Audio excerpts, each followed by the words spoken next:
Si tienen preguntas en español, por favor, voy a tratar de contestarlas en español too. So we are trying to cover as much as we can. Again, my name is Jorge, whatever is easier for you guys.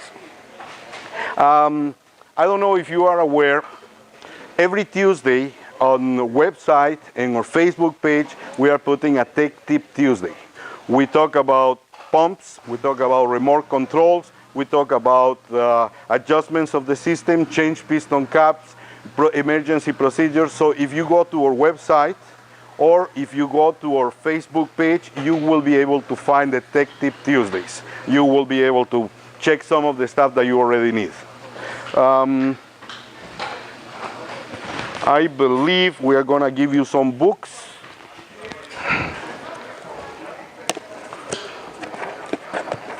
And we're going to follow in those.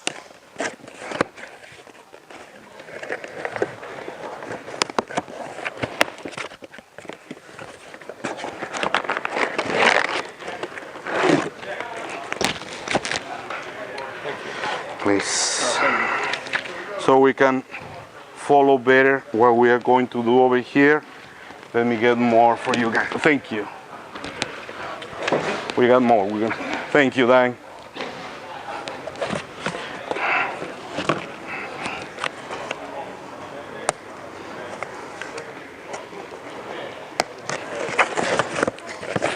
I'll pass them out. You start talking. Yeah, because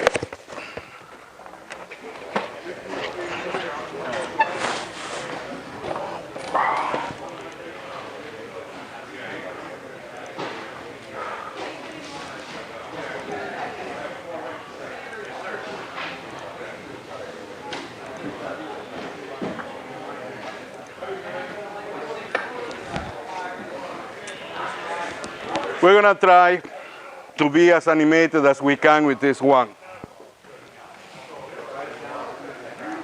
Pretty much identify this one as the hydraulic system of your pump, pumping cylinders, material cylinder, the shifting cylinders for the S-tube, your main pumps, your main blocks, cooling system, accumulator system.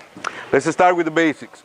When we put the PTO on, No microphone? it doesn't work. Could you please get it going? No, the Bluetooth didn't work. The moment you start the PTO, the first thing you are going to notice is everything in blue, slow pressure. Everything in red is high pressure. And the very first thing you have is your accumulator is going to get pressure. With the accumulator, we can control the volume.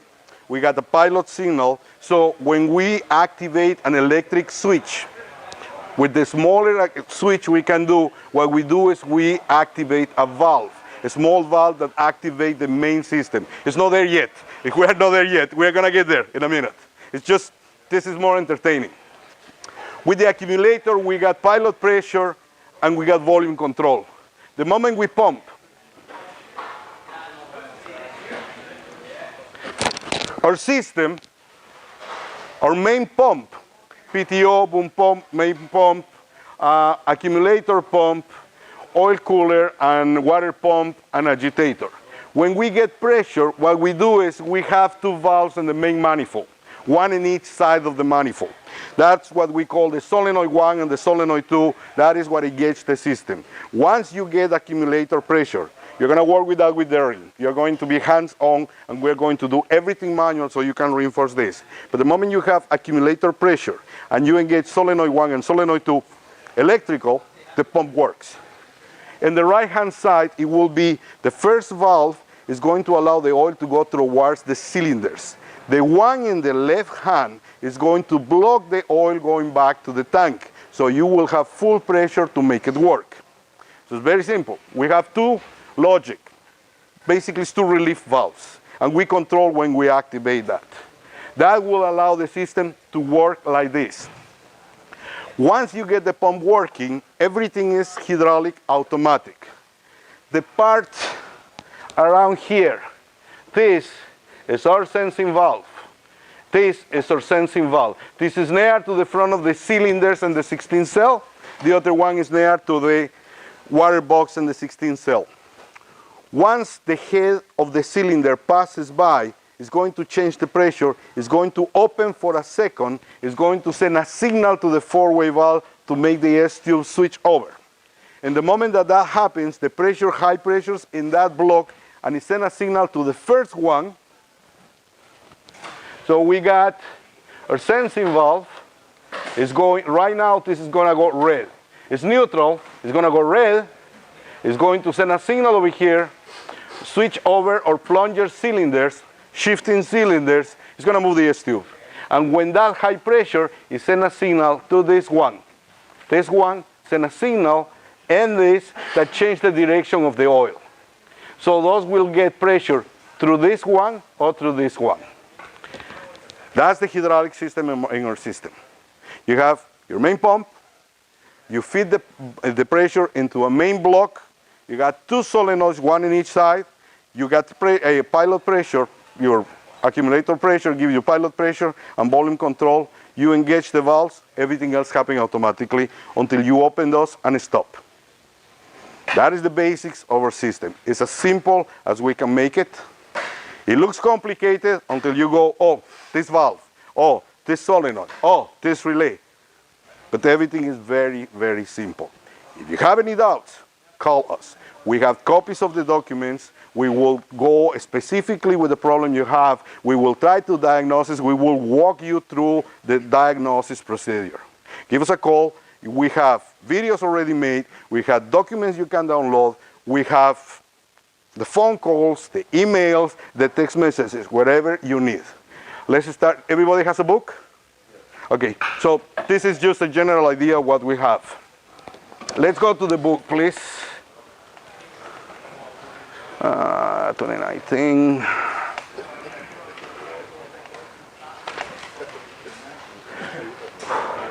Yes, sir, please. Sorry. Everybody has a book? Anybody needs a book? Okay. Okay.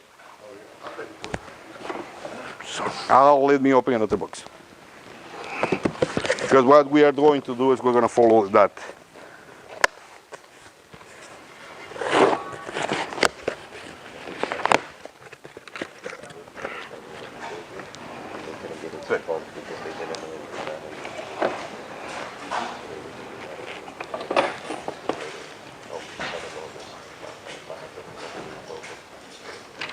So the first thing they asked me is to please let you know, most of you guys know, we have Detective Tuesdays, but if you don't, go to our website, go to Facebook. Every Tuesday we're putting something in there. We might do something for April's Fool. The last year was the pump with 10 sections. I don't know if some of you saw the... We are trying to keep it fun, okay?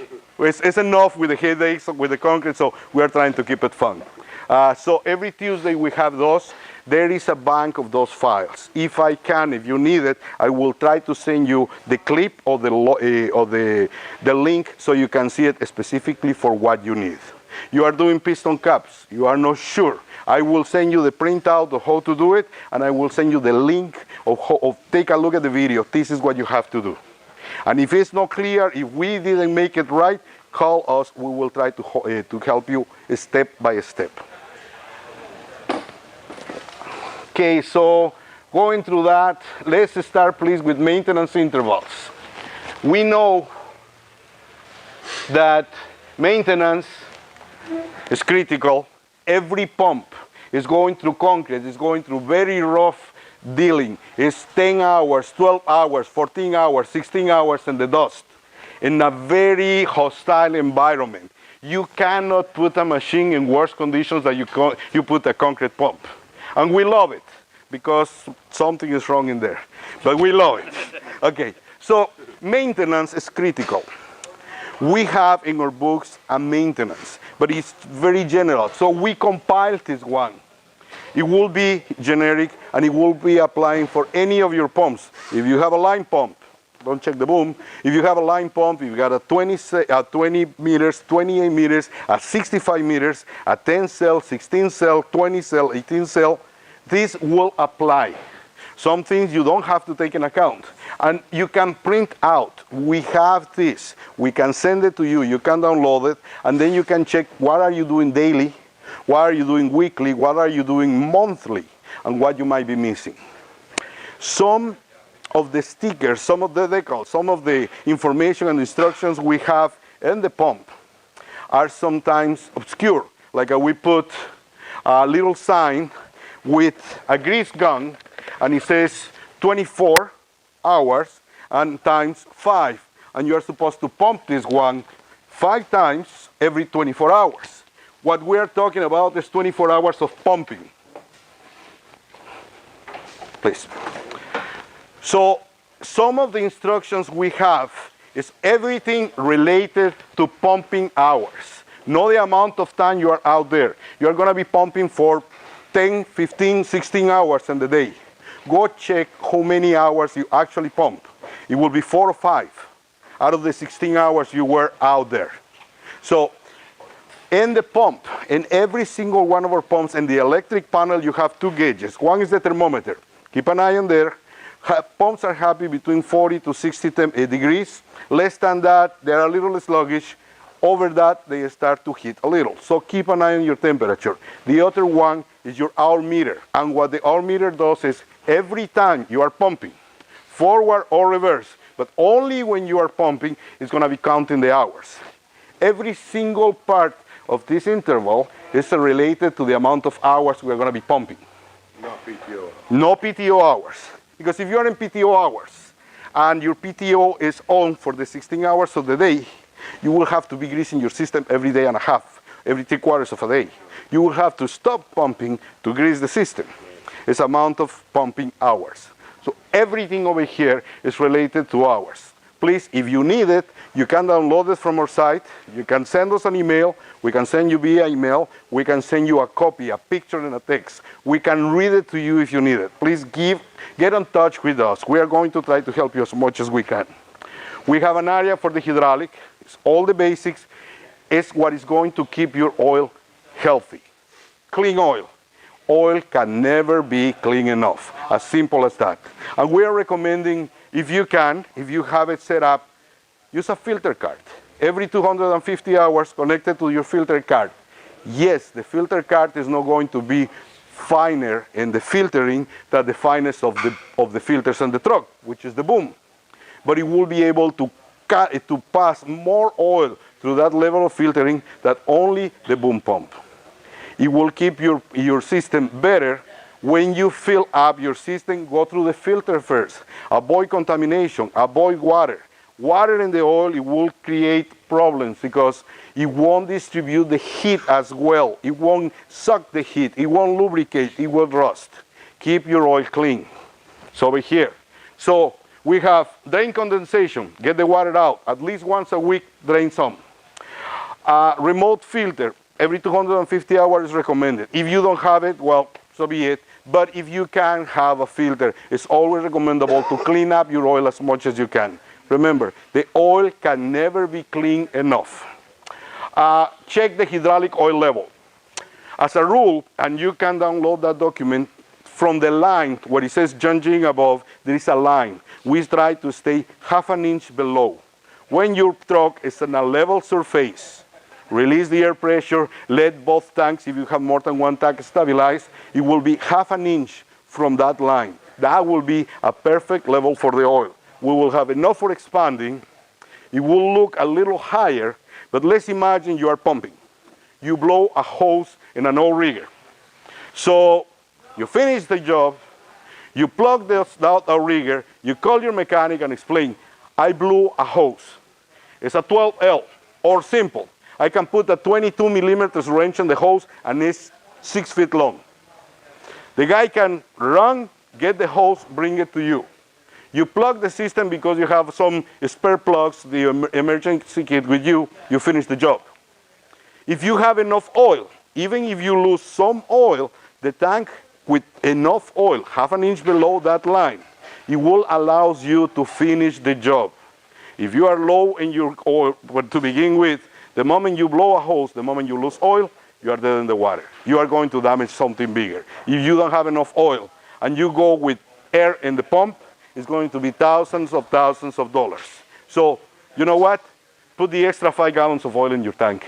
It will be cheaper in the long term. It will allow you to finish every single job you do, because if something happens, you will manage to deal with a little bit of a leak. Next one, check for leaks or damage on lines. It sounds silly, but have you seen how that truck works? How it shakes every time it moves? If it's anything that could be rubbing, it will rub and it will make a hole. So keep an eye on it. You see oil in the ground, just follow through. It might be a hose, it might be a loose fitting, it might be a 20 minutes tied down with a wrench and the pump is fixed, or I blew the line because it was so loose I cannot pump for 2 days. So check stuff like that. Let's do some preventive maintenance. I know it's silly, but once you start walking around your pump every day, you park it in the same spot, you see a spot of oil in some place, okay, let's look, let's see why we have oil in there. Check filter contamination indicator. We have 3 filters in our systems. If it's a line pump, we have 2. We have our main return filter, is the one right there in the tank, and it has a gauge. If the gauge is in green, we are okay. If the gauge reaches red, we need to change it. If they haven't reached red, but you already pumped 500 hours, change that filter. The main pumping filter is the return filter, and it has to be changed every 500 hours. The boom, if you look from your hand valves, it will be to the left, either inside the panel, or it will be aligned and it will be inside the outriggers. And the filter, the canister of the filter itself has a little pop-up. If it's green, it's good. If it's red, change it. If it's still in green, but you have 250 hours pumping since the last time you changed it, change it. The third filter we have is a suction filter. If that one is in the tank and it feeds the accumulator pump directly. It's a suction filter, so it's a negative value. Our systems are under pressure. Every single one of our tanks has pressure on it. We got the negative value of the suction filter, which is critical in hydraulics. But we got the pressure, which compensates. So we got neutral value over there. One compensates the other. I'm going to talk about the air too. It's important in our system. That is the third filter we have, and it's 250 hours. So boom filter, suction filter, 250 hours. The return filter will be 500 hours, every single one of our pumps. So for every time you change your return filter, you change your boom and your suction twice. It's over here. It's the first page you have over there open right now. Check hydraulic cylinder bolts, because our cylinders are floating. There is a lot of tension inside the water box. Everybody knows that at the end of the day, you have to lower your water level and just leave it below the rods, so you won't have that exchange of temperature when everything cools off, creates suctions, and the water goes into the tank. So we, at the end of the day, we lower of water, just drop a little, so the next day, 30 seconds, 1 minute, you are ready to go. Or if you don't have time for that, you still have enough water inside the material cylinders to keep on pumping. When you do that, just take a look. Does they look rusted? Does it look like a one is missing? Because there's so much tension, sometimes they break. After so many years, it's just take a look. If it looks odd, move it. If you move it with your fingers, change it, because they have around 580 foot-pounds of torque. If you can move it by hand, they are bad. So they have to be changed. Every day when you change your water box, when you drain your water box, just take a look inside.